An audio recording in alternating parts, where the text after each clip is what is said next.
Nako, super bagyo Inday na naghigop ng habagat na may kunting malakas na hangin. Oh. Tinumba itong ating malaking puno ng lakatan. Buwal na buwal oh. Mother plant pa naman to. May bunga pa naman yan. 9 hands pa naman yan. Malakas po kasi mga 30 kph or 40 kph siguro. At may dito pa, may pangalawa pa ditong bali oh. Tingnan niyo po mga ka-agree oh. Bali oh. Ito yung damage, hindi ko pa lang alam kung sa ilalim kung mayroon pang natumba doon. Dito pa lang yan na area yung na-check natin. Dalawang puno pa lang, dalawang puno. At yung iba oh, patumba na rin. Kasi nga, ayun, may malakas na hangin na dumadaan mga ka-agree. So hello po sa lahat ng ating mga ka-agree. Yan po ay ano lang, normal lang. Hindi po tayo nawawalan ng pag-asa sa mga ganyan-ganyan po kasi nga minsan nga nung ilang nagdaang mga taon, isang daan lang ng bagyo 300, 400 kapuno, ubos ubos tumba lahat Ano ba ito? Nakita po tayong ano dito sa lupa. Parang round. Punta tayo sa ilalim baka may natumba na rin doon. Kasi kahapon may natumba na rin isa doon na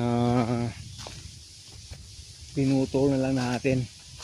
Kasi talagang tumba Yan po. May hangin po pero hindi po ganito kalakas yung kahapon, mas malakas po. Yung talagang may boilo. Kaya kahapon pa lang may isang puno na tayo dito sa ilalim na tumba. Hindi pa tayo nakapagtukod kasi nga hindi naman natin expect na ganun yung magiging situation. Ito po, may bunga rin yan. Kinain na ng mga manok. Isang puno na ito, natumba rin yan. Ito na po yung dahon. Ito po yung isa. Ito yung bunga niya. Kaya inayaan lang natin dito kahit na pwede pa sanang ano yan. Inayaan ko na lang para may ano yung manok dito. May makain. Wala na bang ibang damage dun. Isang puno nga parang nakalining na talaga malaki pa naman yan. So sa tingin ko ay wala na pong ibang natumba. Maliban na lang doon sa dalawang puno na bagong natumba doon po sa taas mga ka-agree. So yon, shout out everyone. Good morning Philippines. Mga ka-agree all over the Philippines and all over the world. Ito po yung kaibigan Agritech Mix TV po ano po tayo dito, nag-check po tayo dito sa ating area. Kasi nga may dagdaang malakas na ulan na dala ng habagat at may konting hangin, hindi po tayo nagkamali. Talagang may na-damage po talaga mga ka-agree. Dito sa dulo wala na ba? Parang wala na. So ito yung itsura ng ating lakatan sa ngayon, yung mga sanga-sanga lang na babali yun po. Sa hangin po yan, sa hangin. Buti na lang, yan lang, mga sanga-sanga lang. Kung mga puno talaga, mabubuhal, matutumba, mapuputol. Nako, edi wala. Yan, babagsak na naman yata yung ulan Ayan. Talaga, hindi tayo makaporma dito. Mababasa ako at pati yung cellphone ko. Sandali, dugtungan lang natin mamaya. Hindi kaya kasi nga 2 days from now ay may ma-harvest sana tayo kaso lang yung panahon hindi natin alam. Babagsak talaga. Sandali, tumila na rin yung ulan. Naglagay na tayo ng plastic kasi kahapon nabasa na yung likod natin. Parang tatamaan na naman tayo ng trangkaso kaya inuunahan natin. Dumaan lang yung ulan. So continue po tayo dito sa pag-check sa ating area kung mayroon pa bang na-damage na gawa ng habagat at malakas na ulan kahapon hanggang kagabi at hanggang ngayon parang babagsak na naman ng malakas. Kasi palabas na po si Bagyo Super Inday. So, ayan, parang babagsak na naman uli Nako talaga. Parang may damage na talaga doon sa dulo. You will see. Nako. Bumagsak na naman ulit mga ka-agri yung ulan. Bumagsak na naman. Hanap tayo ng magandang silungan dito sa ilalim ng ating saging na lakatan kasi nga ditong area yung mga dahon halos nakatakip-takip na sa taas. So hindi tayo basta-basta mababasa ng diretsahan kahit na umuulan po. So yan, palakas ng ulan dito tayo sa nilong ganito lang. May plastic naman yung likod natin. Gusto nyo ya, pag di kaya, di kaya. Yung kaya lang. So, yan. Bumagsak na naman ang ulan. Today is a rainy day. Hindi tayo makaporma sa trabaho. Pag ganito mga ka-agri. Talagang hirap tayo pag ganito yung situation. Kasi hindi tatagal-tagal babagsak-bagsak na naman yung ulan. Ito yung makatrabaho ng dire-diretso. Magkukumpay pa naman po tayo para sa mga kambing. Hindi po sila makakalabas ng ating goat house ngayon. So yun, kunti pa lang naman yung natira kung dito. Tawag napier grass. Dito sa likod meron. Kunti na lang yan, hindi na masyadong lumalaki kasi nga hindi makalabas sa sikat ng araw dahil sa dahon ng ating mga lakatan. So pasensya na yung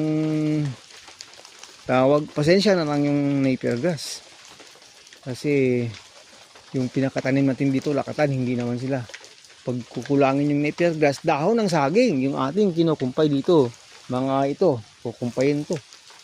Pag talagang kulang yung napier grass, marami naman dahon ng saging, sobra-sobra. Yung sigatoka, kunti lang naman tama ito. Mga ganito lang. Sa kabila, kunti-kunti lang. So, ang dahon niya dito, talagang nakaano sa taas. Nakakanupi na. Sa atin. Ayan.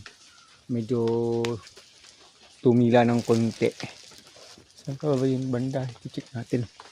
Kasi nung may isa pa tayong tinumba kahapon dito. Kasi nga, natumba na. Ginapas ko na rin lang din. Dito sa dulo kahapon naghangin na din ng malakas. So ito yata yung pangatlo na damage ng habagat yung dala ni Bagyong Super Typhoon Inday. So yun yan po. So ito natumba rin yan kahapon. So ginapas na lang, talagang pinuto na lang. Saka yung ulan, parang ayaw akong tigilan. Mga ka-agri. Ito yung isa na nabaging natin kahapon. Hindi pa nakalabas lahat ng bunga. Umpisahan na lang natin magbaging. Para hindi yung trabaho. Nako, silong mo talaga tayo dito. Talagang ayaw tatantanan ng ulan Hindi ako makapagpumpay. Ayan, dumilim na naman. Dumilim.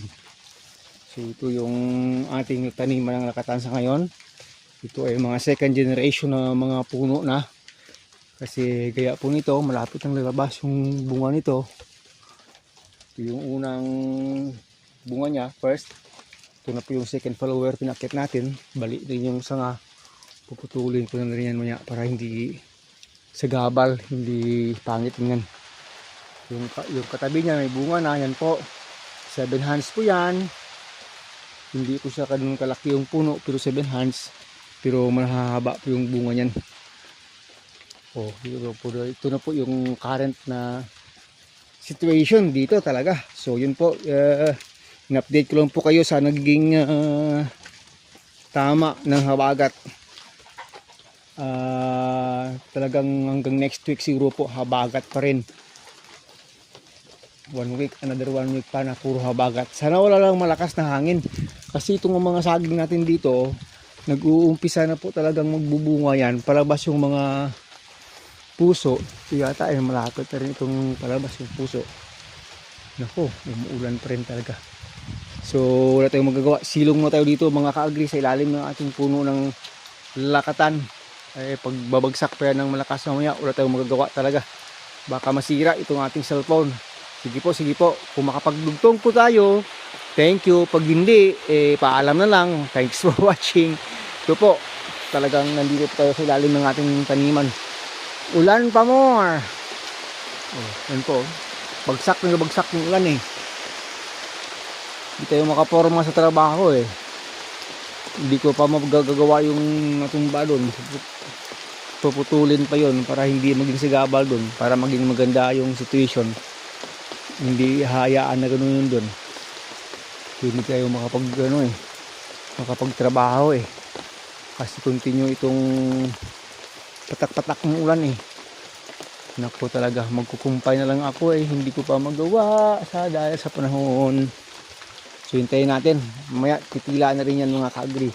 Sige po, maraming salamat. Kahit nagkukumpay na po tayo dito. Panay pa rin yung pabugso-bugso ng ulan. Kaya silong na naman tayo dito sa ilalim ng mga dahon. Standby na naman. Buti na lang may kapote tayo. Yung ulo lang natin. Lumang damit lang itong nasa ulo ko. Silong tayo dito sa mga dahon. Ay, naku talaga. Malakas Malakas yung bagsak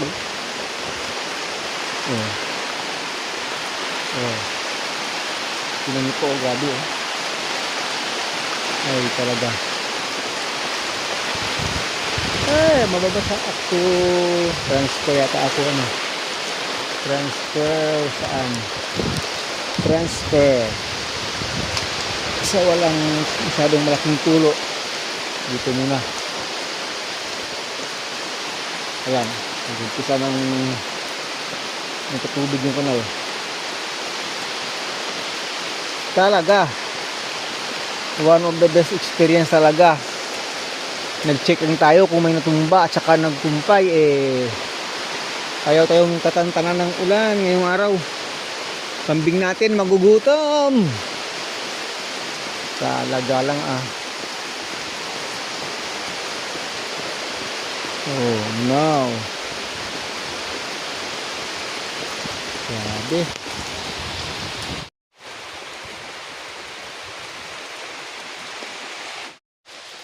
Dumaan na sa Mina Canal hanggang doon sa lalim kasi nga basang-basa na kaya konting bagsak lang ng ulan yan talaga oh no. Sige po, maraming salamat po. Hanggang dito na lang po muna. Lumalakas pa yung hangin.